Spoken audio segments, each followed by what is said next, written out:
Well, it would appear that the news drought has somewhat ended because we have actually got a new version of the game on the PTR. Patch 6.2.1 has just opened up for testing. Now, 6.2.1 is not going to be a major patch, and it's not going to contain much in the way of new content. In fact, it doesn't look like it's really going to have any new content. However, there are some new systems, and one of them is actually a bit of a surprise. It's something that Blizzard did not talk about. In this video, though, I'm just going to go through the two main things: A, flying, B, the Mercenary system, and then just fill you in on some news about Strongboxes, because I know that's really a hot topic for the PvP community. Starting off, though, flying is enabled, as you've probably guessed from the background footage of this video. Now, the flying is really, it's just as if they toggled flying. There really isn't a great deal to say here, other than it currently seems to work.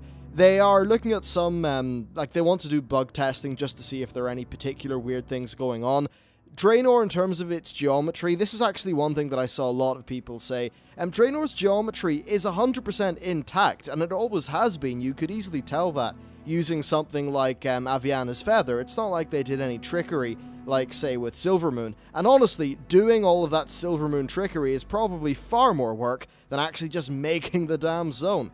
But none of that's really the case. What they need to test more is things like invisible walls and just general glitchiness, but it does seem like flying pretty much works quite smoothly. Now, in terms of a release date for this patch, we do not know anything specifically. However, somebody did say soon, TM on Twitter, so we'll see what that means. In previous interviews, they did say this patch would be a matter of weeks. I think it's now been like 3 or 4 weeks since patch 6.2 actually came out, so I would imagine that this will be on the PTR maybe for a month, hopefully 3 weeks, hopefully 2, and then it'll end up actually being in the game. One of the reasons why I don't think it'll be super quick off the PTR actually is the new Mercenary system, which will likely pretty much involve a decent amount of testing, because it does a lot of things, and that's really flying covered. So let's talk about the Mercenary system. Now, this sounds probably a lot more exciting. It's not some sort of, new form of gameplay or anything like that. It's basically just a way for Blizzard to fix up the queue time issue. I do think this system is sort of fixing a symptom rather than a problem in some ways, but its real-world effect should actually be quite good, and it does bring a number of benefits. As for what it actually does, well, for unrated PvP, it allows you to swap over to the enemy faction.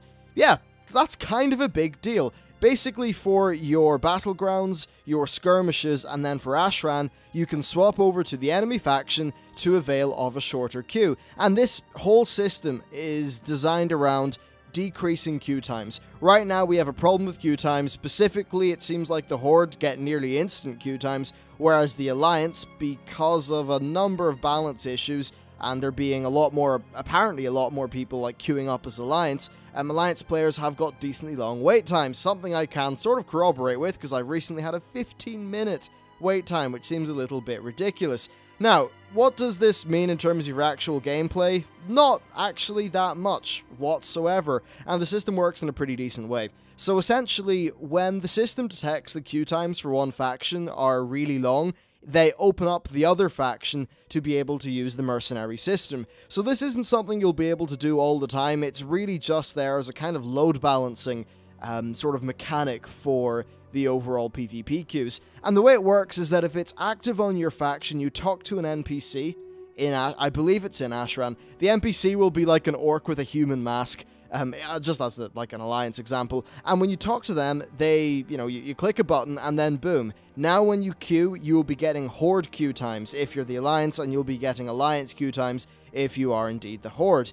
Now that means that if you're wanting to get into Ashran, well, it should be a hell of a lot faster. And overall, this system does actually seem to really fix a lot of problems. Right now, if you are on the Alliance, then it's just a pain in the arse trying to say get up with your honor gear, because the queues are pretty long. Whereas if you're the Horde, well, yeah, you can queue a lot, but you also lose. I think that the loss rate is like 70% at the minute for Battlegrounds on the Horde, which is kind of crazy. I'll refer you to one of Asmongold's videos decently recently on that topic and the wider issue of racial balance and things like that. Now, it does seem to me like one of the big drivers behind the faction sort of balance issue from a queue time perspective is actually the balance of racials. Now, Blizzard have said, and I believe it was Laura who tweeted it, that this system is not to do with balancing racials. That's not its purpose. It's simply there for queue times. What I would say is that the queue times are perhaps a symptom of some other balance issues that are in the game. I know, of course, the human one is really quite powerful, despite some of the more recent hotfixes they made to the power of trinkets. And also one that a lot of people don't really think about, because the human one gets all the glory, is actually the dwarf racial. From what I hear from some PvP players, it's actually pretty overpowered as well. But still, because of all of this, it seems like there's this queue issue. I think, honestly, what they should probably do is look into a way to fix those racials. Perhaps in rated PvP, then you just disable racials.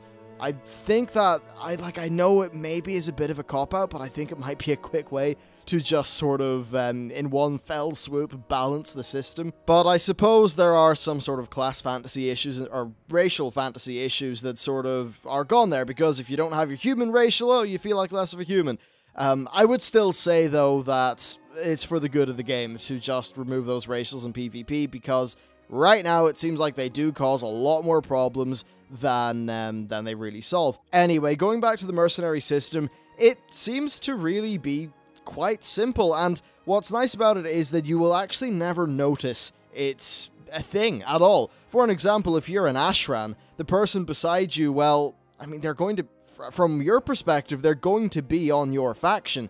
Whether they are someone who is indeed on your faction, or another player who is using the mercenary system to be your faction, well, it's impossible to tell the difference, so the core fantasy of Alliance versus Horde is still going to be there. I think this partially does maybe erode at it just a little bit, but I think overall it is for the greater good. As far as rewards and all of that stuff goes, well, your rewards are the exact same. There's no real difference at all. Now, the way the system specifically works, another thing I should mention, is it quite literally race changes you. Now, I don't know if it does the sort of, it turns a human into an orc, maybe a night elf into a tauren. I don't know specifically what race gets turned into what, but basically what happens is your race change. That includes changing your racial ability, so it's full-on new race, but only temporarily. And then while you're playing as that race, you're still getting your honor, you're still getting your conquest, you're still getting your delicious, lovely champion Strongboxes, which I know everyone loves. And when you leave Ashran, when you leave your battleground or your skirmish, you're right back as you were before you used the mercenary system. I'd say this is pretty elegant, does the job decently, and it fixes a gameplay problem. I suppose there may be some lore issues here, whatever, but I don't think that particularly matters. It's not like you're going to see undeads and gnomes fighting beside each other on the same fight, because if that undead is fighting with a gnome, well, they'll never know, because that gnome will be a horde race. I think it's a good way to do it overall. So yeah, I'm actually decently happy about this. Though, of course, with the caveat that there are underlying issues which still need to be solved, and I do hope that adding this system doesn't take away from time that goes towards fixing up some of those underlying issues, mainly the balance of racials, specifically the human one and the dwarven one. They seem a little bit OP, and in comparison, it does seem like overall the Horde's roster of racial abilities is a bit weaker. Now, still on the topic of PvP, but honestly, this affects the PvE players as well, because if you're a PvE player, well, something I was actually just looking at yesterday is you can still purchase conquest gear to gear up your character for PvE, and with things like the Champion's Honor item and the Strongboxes, it's pretty easy to get some conquest gear. It's eye level 700, so even if you are a PvE player, this is still worth knowing about. So the big change that they've done in a hotfix, this is actually live right now, is they have taken some stuff out of the Champion's Strongboxes. So what's going on is that this hotfix removes versatility belts, boots, and bracers from the Strongboxes, and then they've slapped those onto a conquest vendor. I think this is very good. Does it solve the underlying problem? No, not in the slightest. I hate these Strongboxes for reasons that I will go into in a bit.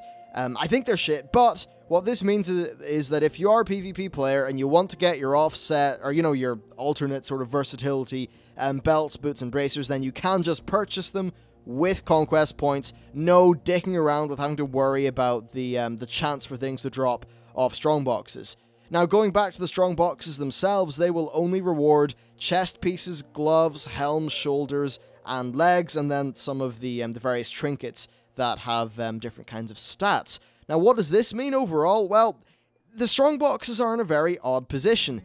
Assuming you have trinkets that you want, then from what I understand of PvP gearing, you're going to want your 4-piece PvP set, which means there's only one set piece, or like one slot left for your actual like versatility gear that comes from the strongboxes. Now, if you dive even deeper into the idea of being best in slot, it might be that, say, the helm, chest, shoulders, and whatever, like legs, are the ideal bits of set gear, meaning that you actually want the versatility hands, or gloves. Now, that means that only, 1 in 5, 1 in 8 strongbox rolls will actually give you the bit of gear that you want, and those, for this example, gloves, are still not available on a vendor. Honestly, this strongbox system, in my opinion, is removing viable gearing options from vendors, it's putting them into these strongboxes, and it's then dangling that reward out there for people saying, hey, here's a treadmill, it's an RNG treadmill, away you go. Now, another thing that they recently did, and I don't even know if I've covered this on the channel, is they made it so you can actually purchase strongboxes for conquest points. I don't think that's a very good thing. I don't like that whatsoever. I mean, I like the idea of being able to, get more of them. That's cool, whatever. I still don't like the boxes, but I think it creates a scenario where players can have a lot more bad experiences in World of Warcraft. Basically, what could end up happening is if you are just looking for those 1 or 2 bits of gear, previously in the last system you would have just, assuming you had the rep with your Ashran faction, you just purchased it, and there you go. It's simple, it's done, you've got your gear, now you can head in and enjoy some PvP. Whereas now, you're just, you're grinding up some conquest, and then you're putting it into a slot machine, and more times than not, that slot machine is going to disappoint you. Overall, I just don't like this strongbox system whatsoever. I don't think players really like it either. From what I've seen of community feedback, I don't see that many people saying they really like champion strongboxes. Now, strongboxes as a whole, can they ever work? Yeah, I think they can. One of the places where I think the strongboxes actually work from a design perspective, at least work decently well, is the unrated stuff, the battlegrounds and the skirmishes. And it's actually for the same reason that I think RNG works in Diablo 3. When your RNG reward is based on a short gameplay cycle, then it's generally a lot more acceptable to people. For an example, you do a battleground, it lasts 20 minutes, and you get a box at the end. Now, whether that box is, if that box is terrible, well, it only took you 20 minutes, you got a bit of a reward anyway, so no big worry. It's not something that's going to be crushing or really will piss you off. But, of course, if you get something nice from your box, then you're really happy. It's a bit of a cherry on top, and the downside is mitigated because the sunk cost to get that RNG item isn't really that big. For an example, you do a Greater Rift in Diablo 3, it has subpar rewards, well, that's fine, it was only one rift. You can just go do another one. It works okay for those smaller gameplay iteration things. However, if it's the case that you do loads of work throughout a week to get your champion strongbox, and then it's crap, that doesn't feel good, because it's not based on a short iteration cycle, like, say, with a Battleground, a Skirmish, or Diablo 3. I think that's the fundamental issue with tying the conquest gearing system so much into these strongboxes. Overall, I just don't think it's that fun. Clearly what they try to do with this system is to capture what I believe to be the fun of gearing up your character with honor gear, and I do believe that's fun. I just find that progression enjoyable. They're trying to duplicate that with Conquest, but they're not taking into account the completely different pacing and how basically Conquest gearing your character is a totally different sort of kettle of fish to honor gearing your character. So overall, yep, it's a bit of a fun topic. Personally, I think they should just make the Conquest stuff a lot more deterministic. I think that should be an extremely smooth gearing curve, and then they should try to really bring the fun into PvP rewards for other things that you can earn. For an example, I don't know, cosmetic stuff, just fun things that aren't really specific to gear, perhaps PvP only you know, like enchantment transmog things, you know, so you can make your weapon have a special PvP shine to it, just stuff like that. I think they should really double down on doing things like that to give people a cool little cherry on top of their week's gameplay, rather than really having that gear that really matters sort of being a slot machine. I don't think that's particularly fun. Anyway, that's it for today. I know I'm not the biggest fan of the Strongbox stuff, but I think what they're doing with the Mercenary system is actually something that, while it may not be perfect or whatever, is actually going to solve a lot of problems that are currently facing the game at the minute, and I think that's a good thing, and it is probably going to lead to a lot of people having a better experience of World of Warcraft, and I think that really is, like, that's what we should be aiming for, so that's definitely good. And as for flying, well, hey, it's flying! Not much else to say about that.